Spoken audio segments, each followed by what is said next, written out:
The X Zone Radio Show with Rob McConnell is largely an opinion talk show. All opinions, comments, or statements of fact expressed by Rob McConnell's guests are strictly their own and are not to be construed as those of the X Zone Radio Show or endorsed in any manner by Rob McConnell, Relmar McConnell Media Company, the X Zone Broadcast Network, its affiliated networks, stations, employees, or advertisers.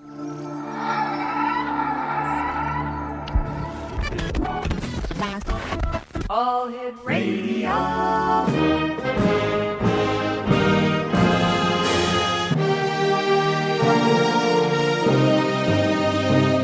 Welcome to the X Zone, a place where fact is fiction and fiction is reality. Now, here's your host, Rob McConnell.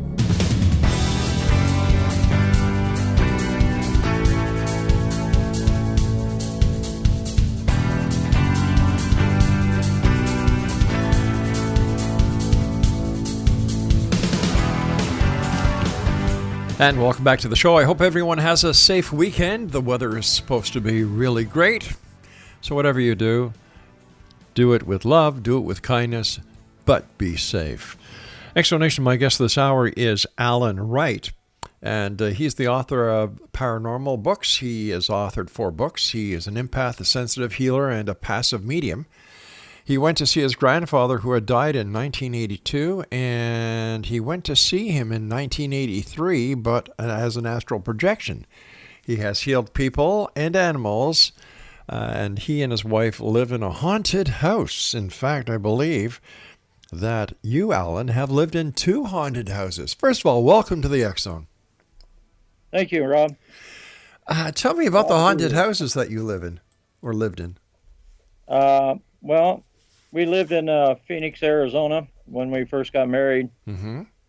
And the house that we had there, we didn't know it was haunted, you know. When we first moved in, we just, started decorating it and doing our thing with the house. Mm-hmm. And my wife, she is also an empath and a sensitive and a passive medium also. She started seeing shadows in the hallway at night. And I didn't see them, so, I wasn't too bothered by it. I thought maybe she was just seeing things or something. And, but anyway, I started seeing them also. They were shadow people, and they were going back and forth between the hallway and going into the walls of the hallway.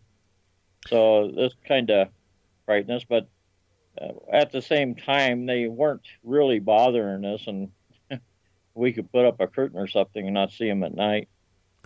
But let me ask you before we go further, what is a passive medium? A passive medium is a medium who cannot call up the spirits of the dead, but the dead can come to him, and if they want to say something Mm-hmm. to somebody that, say, I'm talking to, or that I'm by, or I know, they will make themselves known unto me and what they want to be said. Most of the time, it could come to me in feelings, Mm-hmm. or it also comes to me as pictures in my mind.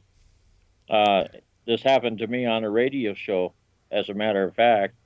I interrupted the radio show in the middle of the broadcast and told the whole host that his twin brother wanted me to tell him something, and that was that he was with him at that moment, and that he was with him all the time. And I told him that he was also in one of his dreams, and the spirit kind of nudged me and said, "No, more." I said, "Well, he probably was in a couple of your dreams." And he nudged me again and said, "More." Oh my gosh. And I said, "He was in several of your dreams." And the host went quiet for a while, and then he says, "That's right, he's been in a lot of my dreams." And I said, "Well, he's with you tonight, and he wants me to let you know that he's with you all the time. and that he told me to tell you that when it's your turn to pass, he will be there waiting for you.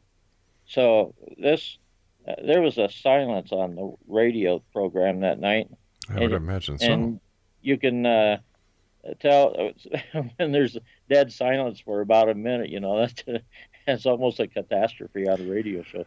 But anyway, the uh, the other host, Hmm. co-host, said that I was right on because he had been worried about where his brother was. He wanted to know if he was in a good place, and he was, upset because his brother had passed. And so, anyway, his brother came to me on the radio show that night. That doesn't happen too often, you know, but uh, you never know when some one of these spirits is going to come to me. What's it like I'm when surrounded with spirits all the time, really? How do you and how do you get used to having all these spirits around you? well, I'm used to it. I was born into this almost as a little kid. I had an apparition before I even was school age. My mother, my grandmother, and Hmm. my great grandmother were they they were sensitives, and they were able to have dreams and stuff about the family and about problems that maybe the family would have or deaths.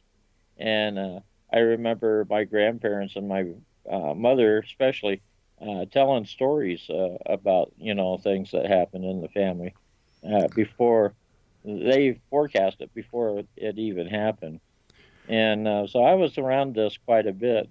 But when I became of school age, I noticed that the other kids didn't really. They thought I was kind of weird when I started talking about things like that.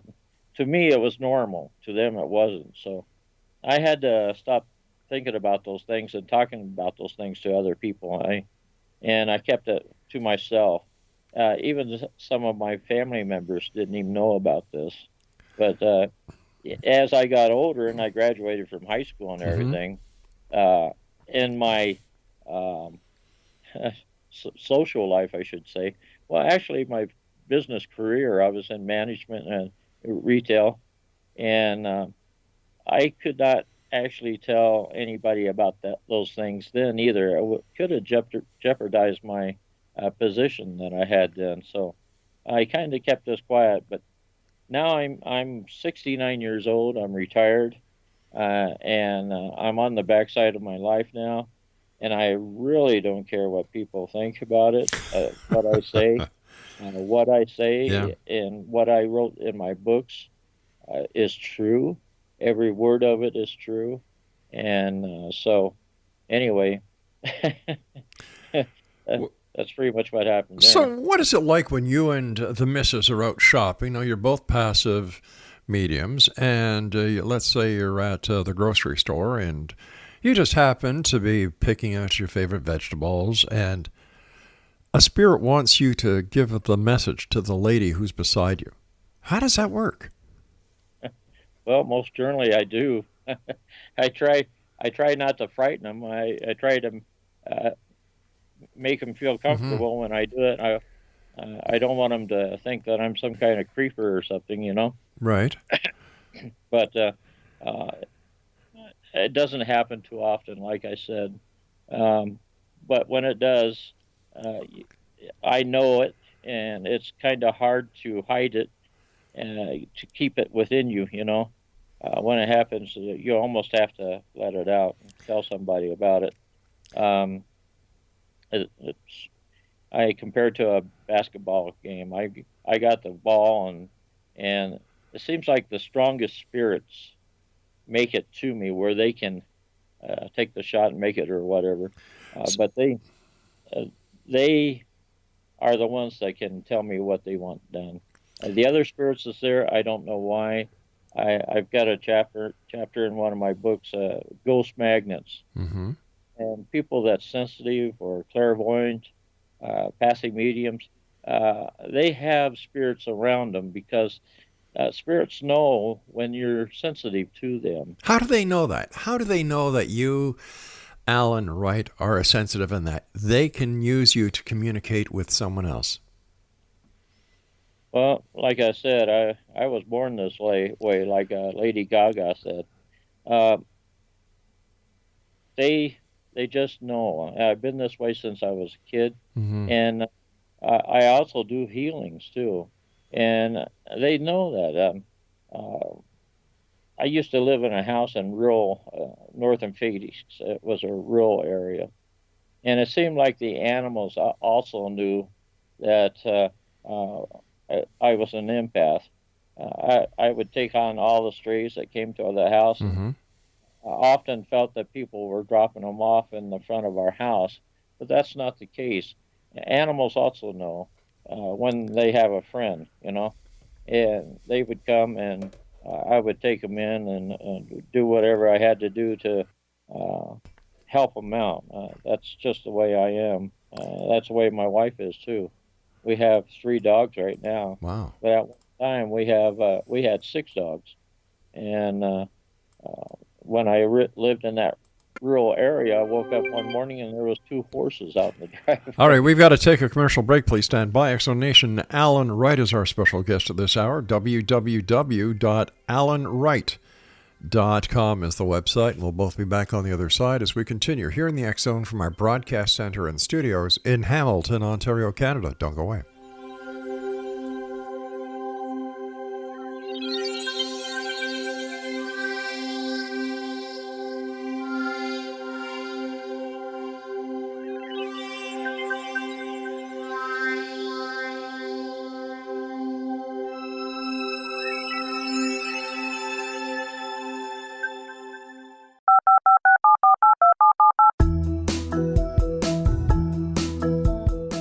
Did you know that when you're on the road with limited data or Wi-Fi, you can still listen to the X-Zone Radio Show with Rob McConnell, The Science of Magic with Gwilda Wiyaka, X-1, Dimension X, Space Patrol, and every minute of the X-Zone Broadcast Network by calling 213-401-0080, courtesy of Audio Now.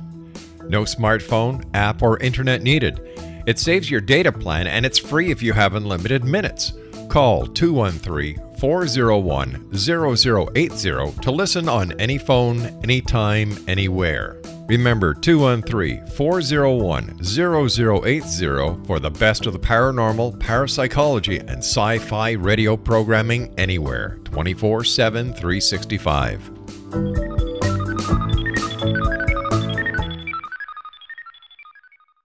You have heard of the X-Zone? Now watch it on Simul TV. Plus 500 video games, live TV channels, free video on demand, worldwide, and more. Does this sound like tomorrow's television? Well, it is, but you can have it today, right now. It is Simul TV. Simul TV offers what the others only wish they could provide. 15 exclusive channels like X-Zone, sci-fi, and horror. We are worldwide. No other provider offers that. 500 built-in video games. No need to have an extra expensive system. We have them included. Free video on demand. Live streaming events from around the world. Interactive online network, and much more. Tomorrow's TV today. Simul TV. Sound too good to be true? Well, it's not. You can have Simul TV today. Sign up at simultv.com. Do it today.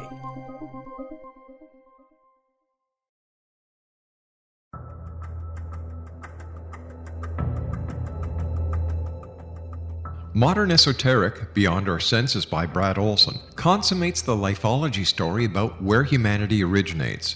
It is the lost continents, the primitive wisdom, the mythos of creation, and the rethinking of ancient history as we are taught in academia. There is much more to the story than what we have been told.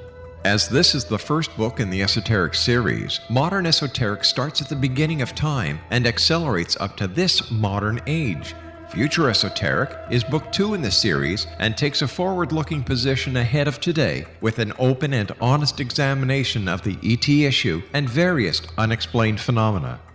To discover the writings of author Brad Olson, visit www.bradolson.com. That's www.bradolson.com.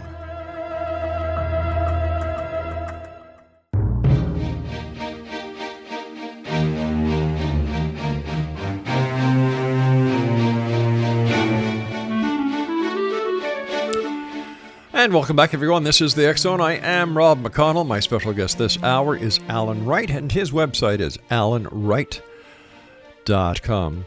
Tell me about a couple of the books you've written about, Alan. Well, my first book, I got a little story about that one, too. Oh, sure. Let's hear it. Well, when I got married, of course, I told my wife about all my paranormal experiences and stuff. Mm-hmm.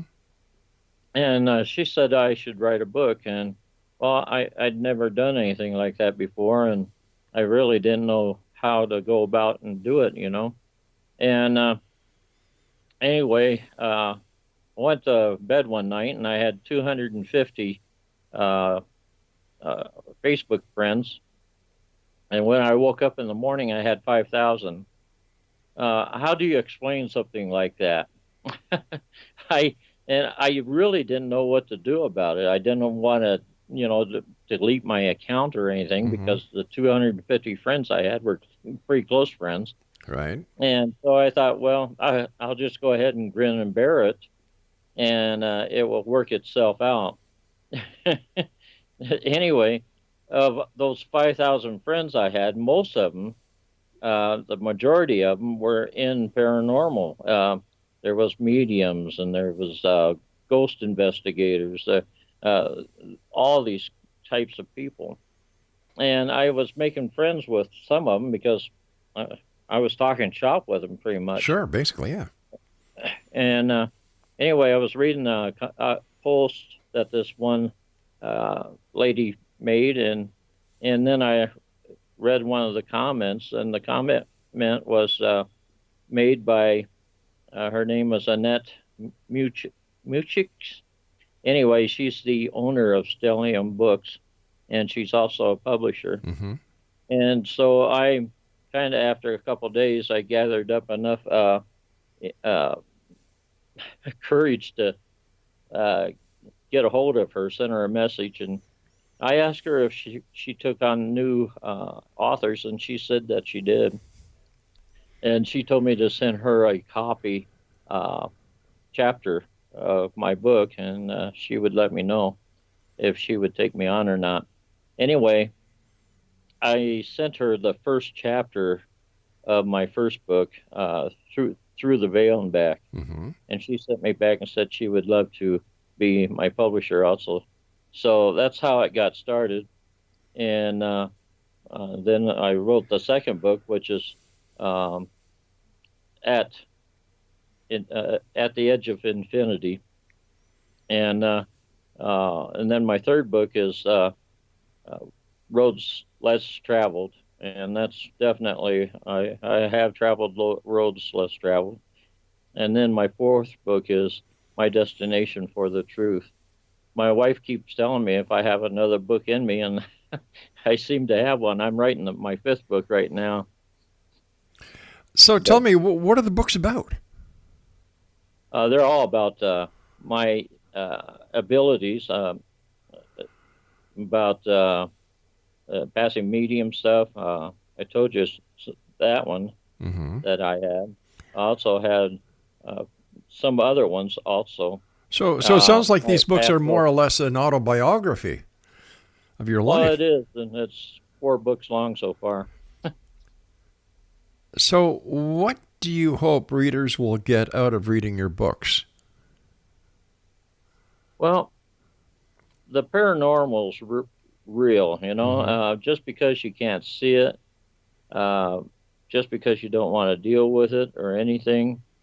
There are spirits. A lot of people call them ghosts. I like to call them spirits because at one time they had a physical body just like us, and Mm-hmm. maybe pretty soon, some of us are going to be ghosts or in spirit form. So I try to get that message across that paranormal is there, and no matter what we do, it's always going to be there, And there's people that's born that's sensitive to those things. Um, just like I'm a healer. Shaman's been around since the beginning of time, Right. and they've been around before hospitals and doctors and nurses and all that stuff, and they did their job, you know. And in fact, there are Um, shamans still this very day doing their jobs. exactly. Yeah. And, Let me ask you about your book. Let me see, where was it? Through the Veil and Back. What was it about? well, it was basically a sample of my other books that I wrote. If you buy the Through the Veil and Back, you would get a sample of the other things that I wrote about in my other books. Now you I see, wrote about I saw the title Through the Veil and Back. I thought it was about a near-death experience that you might have had. well, in 1982, near-death experiences and out-of-body experiences were just becoming common usage, I guess, in Mm-hmm. the media. And uh, I thought at the time maybe that's what I had. I thought it was a dream also, but it wasn't a dream, and it wasn't an out-of-body experience, and it wasn't near death. I wasn't near death at the time, and the only thing it could have been was an astral a projection, and that's what I found out about it 2 or 3 years ago, and when I was reading about it or heard it on the TV. I don't know, but it was closer to what I had, and that's when I went and saw my grandfather after he died, and he was in a very good place. It was a place that I would call paradise. Mm-hmm. It's not heaven because when I was there, uh, they told me things, and one of the things that they told me is where they were at then was it's a temporary place, and as they get ready or as they prepare themselves, they can move on to the next level. I found that heaven's got levels to it. Mm-hmm. I also found out that hell has levels to it. So, uh, if I was also told it's based on pretty much on what you did in your life. This life is like a test. If you treated people well, you loved your neighbor, you treated your family well, if you did the things that you very at the best of your ability, uh, then probably you will go to one of those good places, one of those good levels of heaven. Um, Also, if you've been pretty bad, if you murdered, robbed, raped, whatever, you might find yourself in one of those different levels that I call hell, but I don't, that's just what I use for it because it was hell when I went there. Um, Why? How did uh, you get there? Why did you go there? well, I didn't know that at first why I went there. I went to bed one night and all of a sudden I was in this place and it was dark, very dark. And in the air, you could actually feel it. There was dread, fear, hatred, all the negative emotions that you want to have. It was in this place, and they were magnified. They were very strong, and it was a dark place. I could barely feel in front of or see my hands in front of my face, Hmm. but I did see shadows of buildings off to the right and off to the left, and they looked like apartment buildings, but there was no lights on in them or anything. They looked vacant.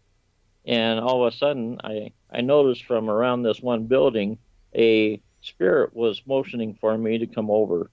And so I started walking over to him, and I was kind of fearful because I felt a presence behind me, and I kind of glanced behind me, and there was about 3 or 4 shadow people behind me, Hmm. and I didn't know what their plans were for me.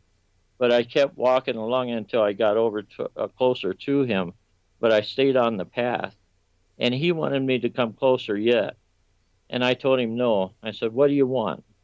And he said that from what I gathered, he had murdered somebody in this life that he had, and he was afraid that where he was at now, this guy was at too, that he had murdered, and he was wanting to know if I could help him out, I guess.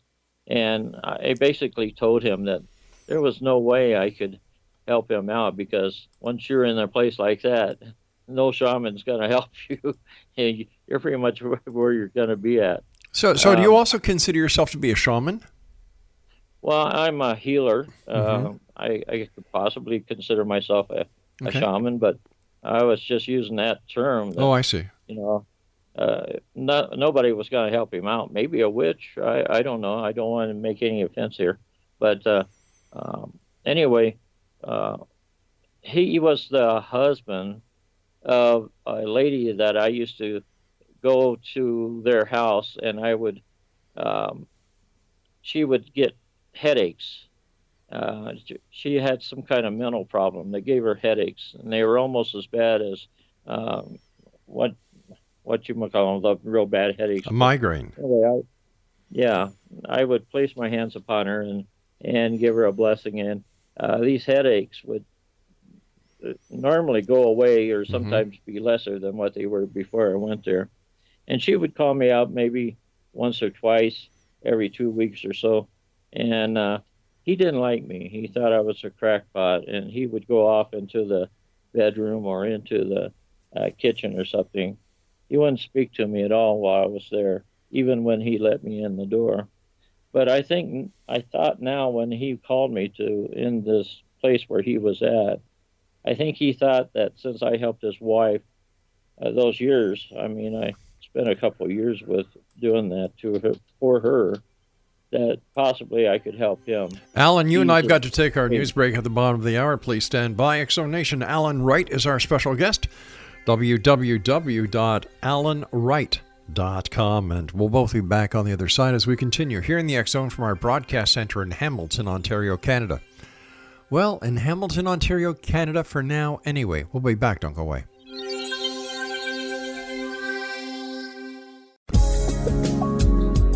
From our broadcast studios in Hamilton, Ontario, Canada, to the world and beyond, you're watching the X-Zone Broadcast Network, www.xzbn.net.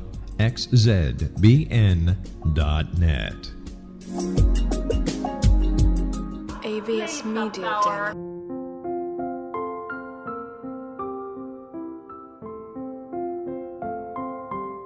I am Dr. Carl O'Helvey, founder, president of a new cancer foundation focusing on evidence-based physical, mental, and spiritual interventions, including natural cancer cures, prayer, meditation, affirmations, nutrition, and other related holistic cancer prevention and cure modalities.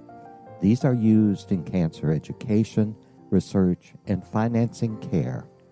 I ask for your help to continue this important work by donating at www.holisticcancerfoundation.com.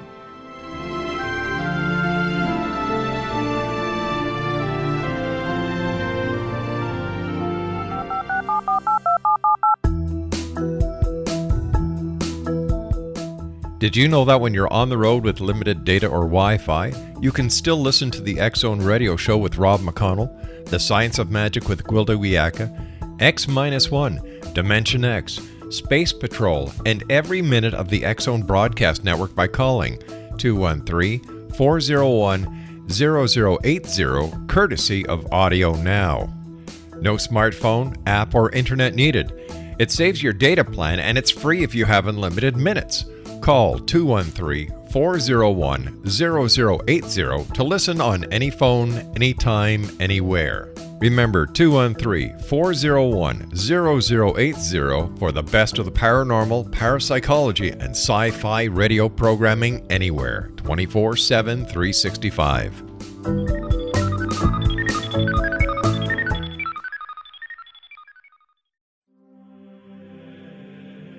Rob McConnell here, presenting an overview for Nicholas Paul Jennings, author of a fascinating book, Amen. It presents facts revealed by Egyptologists, facts that enable us to understand why Amen is the beginning of creation of God. It provides recommendations for religious leaders of the major religions to unify their beliefs and teach the Word of God. Love one another. Amen informs people how mankind conceived God. It was the Egyptians that developed the concepts of a soul, a hereafter, and Son of God. And finally, after the worship of many gods, they conceived the belief in one universal God, the maker of all there is. For more information, visit www.futureofgodamen.com. That's www.futureofgodamen.com.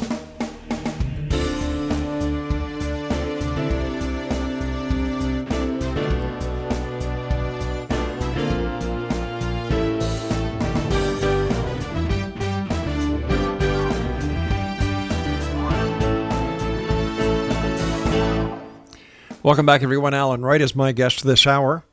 His website is www.alanwright.com. That's ALANWRIGHT.com. And we're speaking to Alan from Utah tonight. And Alan, before we went to the break, you were telling us about this lady that you used to go over to her house. Her husband used to let you in, but he really had no use for what you were doing. He didn't believe in what you were doing, and you were kind of helping his wife out. And yet you met him on the other side, and apparently, from what I understand, he was asking you for your help. Yeah, and like I said, I told him that I could not help him at all. Yeah, at this time, that's when the projection stopped, and I got up, and it was early in the morning when I awoke. The feeling that I had when I came back from this place was the feeling that I had while I was there. I carried some of those emotions with me. I had anger. I had dread, and I was in a depression. And this carried over with me for about 2 weeks. Oh gosh! I had to cleanse myself a couple times. But I finally got rid of it. But my wife took the brunt of this because I would snap at her sometimes, and I just got angry at people. And it was the kind of anger that I didn't really have in my old age. I had it back when I was young, but not now. And so anyway, I was able to get it over with. But it's an experience that I wouldn't want to do again. Even when I talk about it to you, like right, my wife, if she's in the room with me, she'll have to get up and leave because she gets almost physically sick when I talk about this, and that's because she is a sensitive, and she can almost see what I went through when I was there, and she knows what I brought back with me, and she's almost physically sick. In fact, one time she had to go in the bathroom. And anyway, it's really a bad place. You wouldn't want to go there. But there again, I was told it's a temporary place. People that's there probably will feel like they've been there forever, but it's not. They can improve upon themselves. I don't know how they can do this, but if they improve upon themselves, they can start moving up that ladder and start going to a place that's a little bit better than the one before. And anyway, on my grandfather's side now, when I came back from his, I felt like I had seen God, like I had stood before God. I felt like I had a glow about me. I had all those good emotions that I had when I went into the light. The light, by the way, that was projected from this being that I saw in this projection was love and mercy and you name it, all the good ones, except it was a tangible thing. You felt like you could reach out and hold on to it, and it went straight through my body, and it was something that I did not want to leave. It was something that I wanted to stay in that light forever. And this is the same light that these people that have near-death experiences, and, that's the light that they see at the end of the tunnel. And I had pretty much the same experience, except mine was different in that I don't know how long I stayed there. When I woke up the next morning, I had a uh, I had my grandfather and I walked along the path just before I left, and he was telling me things, but I don't know what he was telling me. And when I came back and I uh, woke up from this, I had a feeling that he told me maybe I had to better my life, had to make better choices or whatever. But at the same time, I felt like he told me some other things, but I didn't know what those things were. But, as I get older, my abilities are getting stronger.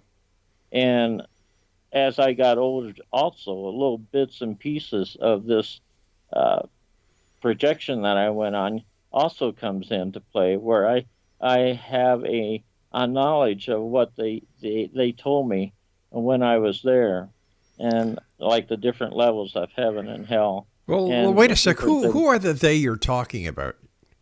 What's that? Who are the they that you keep referring to? Okay. Well, the they that I'm talking about is actually my relatives and my well and close friends Okay. and my grandfather. Uh, when I almost have to tell you the whole thing, but I went into the light, and when I came to, I passed out, and when I came to, I was in a meadow, and I was in deep grass, and I didn't know where I was at, but I was out in this place that was beautiful. It was everything was perfect in it, but it looked like the earth. It had green grass, trees. I heard birds and everything, and there was water in the background, like a brook or a stream. But when I stood up in this grassy field, I was in the middle of a circle of people. And as I looked around, I realized that everybody in that circle I knew as my ancestors or my family members and close friends who had passed on before me. And these are the people that I'm talking about when I say they, Oh, gotcha. and my grandfather also. What was it like when you saw your grandfather? Well, my attention was mainly to him and for him. Mm-hmm. He expressed his love for me. I expressed my love for him.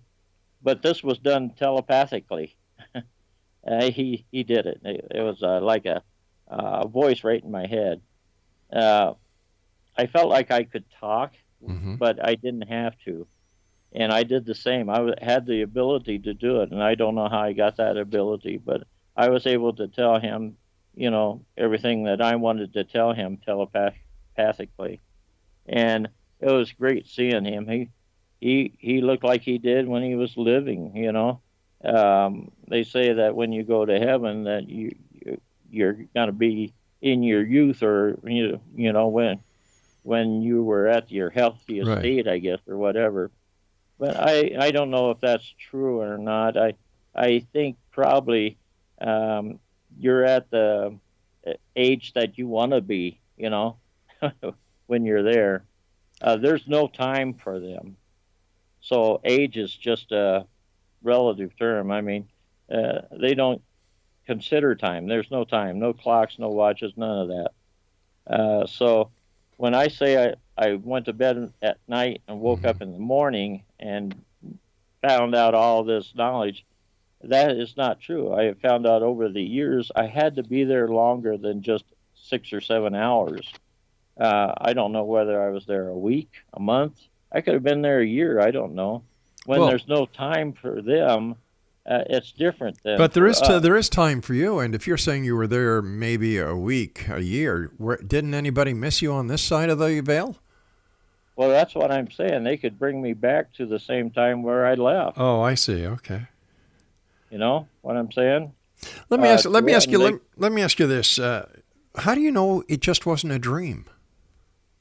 Well, mainly because of the things that I was told, and the things that happened. It just was not a dream. If it was a dream, it was a life-changing dream for me.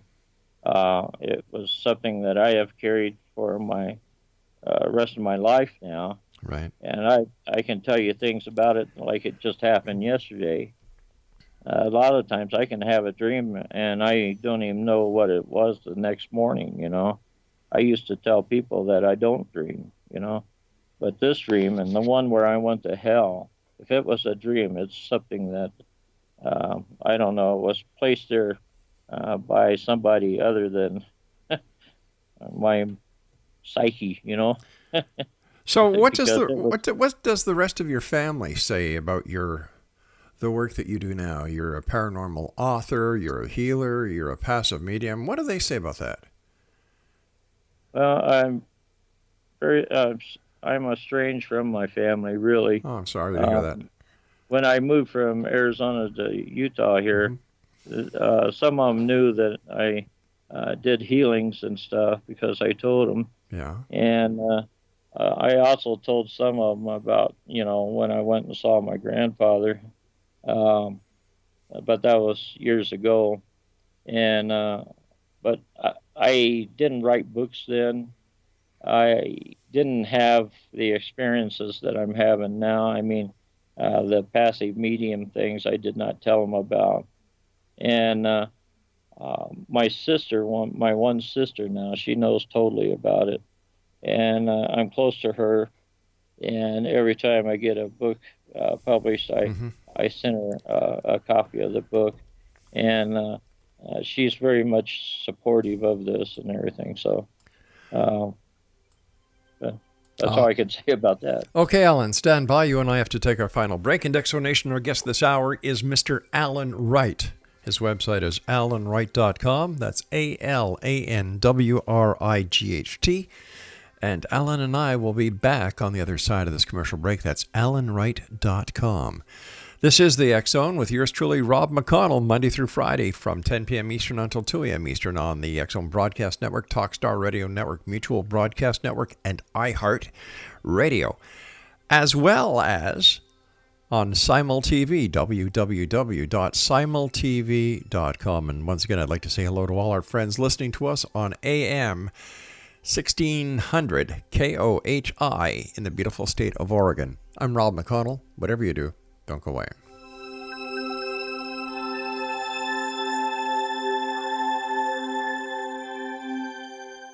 You have heard of the X Zone? Now watch it on SimulTV, plus 500 video games, live TV channels, free video on demand, worldwide, and more. Does this sound like tomorrow's television? Well, it is, but you can have it today, right now. It is SimulTV. SimulTV offers what the others only wish they could provide. 15 exclusive channels like X-Zone, Sci-Fi, and Horror. We are worldwide. No other provider offers that. 500 built-in video games. No need to have an extra expensive system. We have them included. Free video on demand. Live streaming events from around the world. Interactive online network, and much more. Tomorrow's TV today. SimulTV. Sound too good to be true? Well, it's not. You can have SimulTV today. Sign up at simultv.com. Do it today. The new nonfiction book, Razor of Madness, is similar to cult movies like Clockwork Orange, Dragon's Tattoo, or The Other Side of Hell. Wayne Morin Jr. and Thomas Lee Howe will expose widespread and systematic deficiencies in this thought-provoking tell-all novel. Mind control rages among scholars in law schools. Human rights are ignored while thought reform and mental manipulation are accepted practices used as behavior modification. Dr. Louis Jolyon West comes to mind. Media and public scrutiny shows that United States mental hospitals are in fact destructive murder industries. Razor of Madness expose novel details this epidemic through an in-depth professional and personal investigation.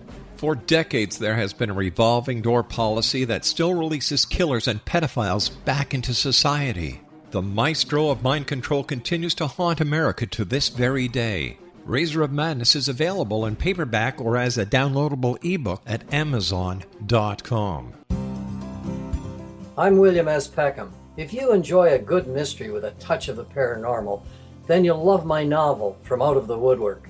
It's the story of a young Toronto contractor, Sean Kennedy, who buys derelict homes, guts them, and turns them into multi-family dwellings. Slums just waiting to happen. When Sean buys 29 Livery Lane, the house fights back. Former owners unexpectedly come out of the woodwork as he starts the destruction. The apparitions come to him when he touches old books, reads hidden letters, rummages through old boxes, finds a locket, or reads a discovered manuscript of a murder mystery. From Out of the Woodwork will take you from 1899 to the horror of the World Trade Center, September 11, 2001. Check out From Out of the Woodwork on my website, www.williamspeckham.com.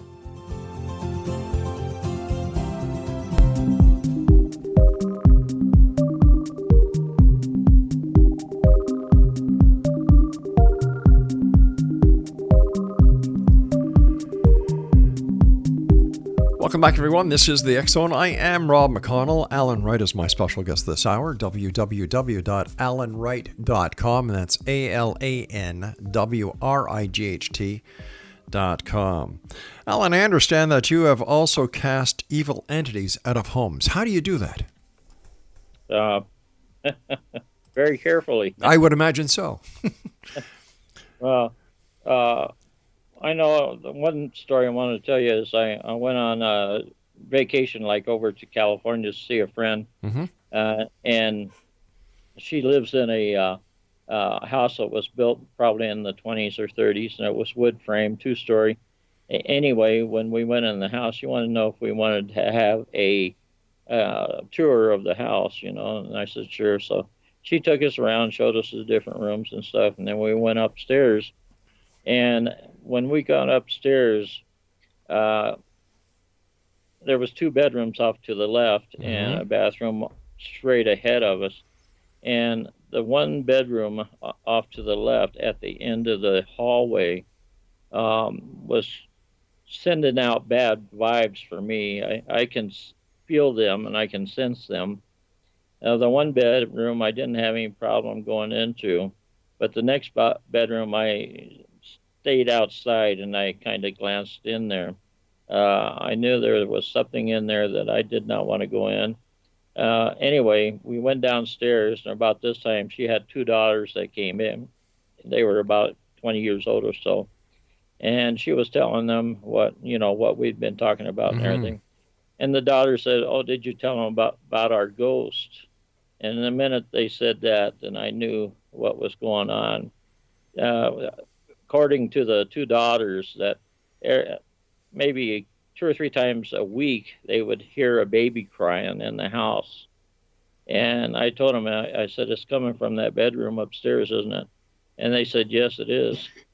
And I asked their mother there, my friend, I said, "Do you want me to see if I can do something about it?" And she said, "Yes, I would appreciate it." So I went up there and I basically commanded it in the name of Jesus Christ and God, or our Creator, to leave the house. And I did this in such a manner that I commanded it several times. And I also blessed the house that the spirits, whatever spirits might be in there, would leave. And the minute I did that, you could feel a definite good atmosphere in the house. It was more relaxed. But anyway, after our visit, we went back home, and a couple months later, I called her and I asked her if she was still having problems with the ghost or with the baby crying. And she told me, she said, "No, whatever you did, you got rid of it." And as far as I know, it's still out of the house. Where I cast it to, I didn't care really, as long as it was on the outside of the house. But I have done that. I've also just blessed houses to maybe keep the unwanted guest out. I've also blessed them. Just somebody might think that there's a spirit in there that's not good. I also do that way. So, now, when it comes to demons and stuff like that, I'm going to leave it to the very good professionals, because I'm not. I know the ghost investigators and stuff like that, they can come home with attachments and stuff like that. And I had to deal with an attachment once from writing my book, believe it or not. I was writing my book, and next thing I know, I got it through my, I guess, my telephone. I got an attachment, What did you and I get? had that for about a week or so too. Well, That's another thing. when you say an attachment, what kind of attachment? I don't know. It was a bad one. I know that it was draining my energy. It was draining my energy. It was giving me bad thoughts all the time. Um, it was something that I never had before, and it was almost like some of the feelings that I got when I was in hell there. Hmm. And there again, I had to basically cleanse myself and get rid of it.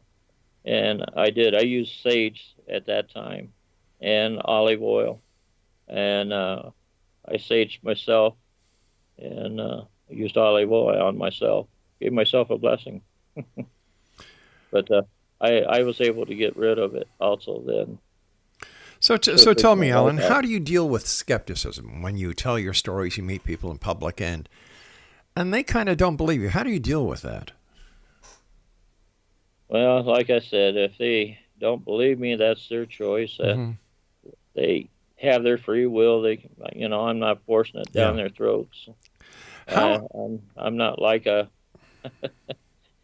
a preacher or anything, They can read about me in my books. It's all true. Mm-hmm. I don't do public speakings other than on the radio. That's the only time you'll probably hear my voice. But if they don't believe me, all they have to do is just don't believe me. Turn off the radio or don't buy my books. But it's all true, and I went through all of them, and I'm not crazy. I like I said, I was born this way. I've had these abilities. Some people call them gifts. They're gifts at times when I can heal somebody and bring them back from the brink of death. But at times when I try to give somebody a blessing and they die anyway, then it's not a blessing. It's kind of like a curse, but I call it an ability. And well, wait a second. Hold on here. You bless somebody and they die anyway. Well, yeah, I found out in my lifetime when I give blessings to people and stuff that only about 50% of them take, and I don't know why. I come to the belief that maybe it was their time to die, or maybe it was their time to go through something that they had to go through in order to move on to their next life. Right. Okay. I also found out the same thing with animals. I can bless animals, and there again, only about 50% of them take. You were telling us earlier that one morning you woke up and there were 2 horses in your yard. Yeah, there was. So whatever happened to the 2 horses? Well, I was wondering what to do with them myself. Yeah. I was about ready to call animal control or something, Right. But what happened was about a couple hours later, the owner of the horses was driving around the roads there and was looking for his horses. And he saw them out there in my driveway, so he pulled on in and he said, "Those horses are mine." They escaped their corral last night. Oh, my gosh. So anyway, that's where they went. So when you heal people, what is the most perplexing healing that you've ever done? Well, this one lady, she called my wife one morning and said that her daughter was in an automobile accident, and she was in the hospital on life support, and she heard that I give blessings and that I could do healings, and she wanted to know if I would be willing to go to the hospital and give her daughter a blessing. Apparently, her daughter and her boyfriend was at a bar, and they were pretty well drunk, and anyway, they got in a fight, and she went out into the parking lot and jumped into his Jeep, which didn't have any sides or roof on it, and he came out and decided he was going to drive, and he was driving real fast on a curvy, windy, dippy road, and he went down this dip and came up, and there was a sharp curve to the right, and he couldn't make it. And the Jeep rolled, and it threw her out, and she hit her head. And anyway, she wanted to know if I'd give her a blessing, and I told her that I would. So I got my friend and we went down to the hospital. We went into ICU. The nurses let us in when I told them the family wanted me to give them their daughter a blessing. Right. So I went in, and I never seen anything like that before in my life. She had tubes and wires and everything hooked up to her, and there was machines all around her. She wasn't laying flat in the bed. It looked like she was like in a armchair or something, except the arms were extended where her arms were extended from her body. Right. And the legs of this thing had her legs spread also. She looked like she was about ready to fly or something. All right, we're going to have to speed this story up because I've got about 30 seconds left. Okay, well, I gave her a blessing. I told her, I gave her a blessing. And anyway, to this day, she's married and got 3 or 4 kids that I know of, and they moved to California. So, wow. Yeah, it does work. There's power out there. Alan, I want to thank you so much for joining us tonight. Congratulations, and keep the good work up. And Exo Nation, if you'd like to find out more about Alan, if you'd like to get a copy of his books, they're available at his website at www.alanwright.com. That's ALANWRIGHT.com. I'll be back on the other side of this commercial break with the news as we continue here in the X Zone from our broadcast center in beautiful Hamilton, Ontario, Canada. My name is Rob McConnell, and to find out all about the programming we have available for you 24/7, 365 on the X Zone Broadcast Network, www.xzbn.net.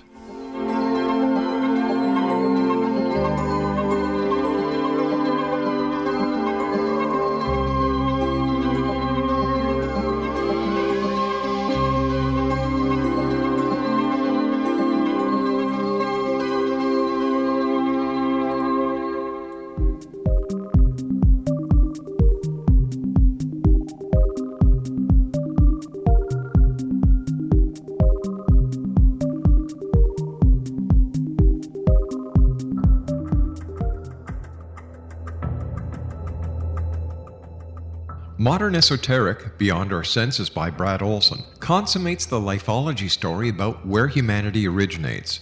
It is the lost continents, the primitive wisdom, the mythos of creation, and the rethinking of ancient history as we are taught in academia. There is much more to the story than what we have been told. As this is the first book in the Esoteric series, Modern Esoteric starts at the beginning of time and accelerates up to this modern age. Future Esoteric is book 2 in the series and takes a forward-looking position ahead of today with an open and honest examination of the ET issue and various unexplained phenomena. To discover the writings of author Brad Olson, visit www.bradolson.com. That's www.bradolson.com.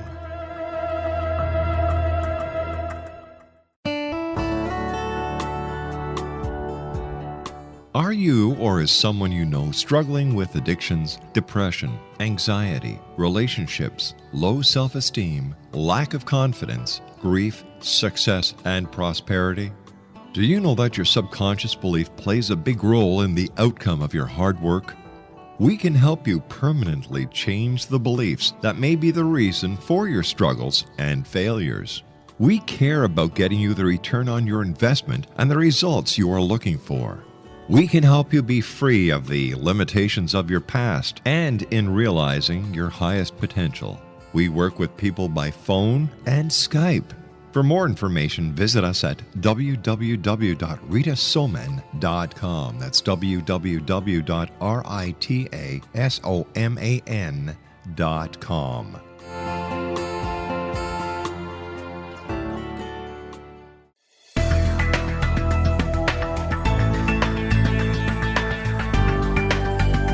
Do you think you have energy problems in your home? Do you feel better when you're away than when you're home? Joey Korn is a global leader in the world of dowsing who specializes in personal energy clearing and space clearing. He can help you create an ideal energy environment in your home no matter where you live in the world. Learn about his remote spiritual house cleaning services and much more at www.dowsers.com.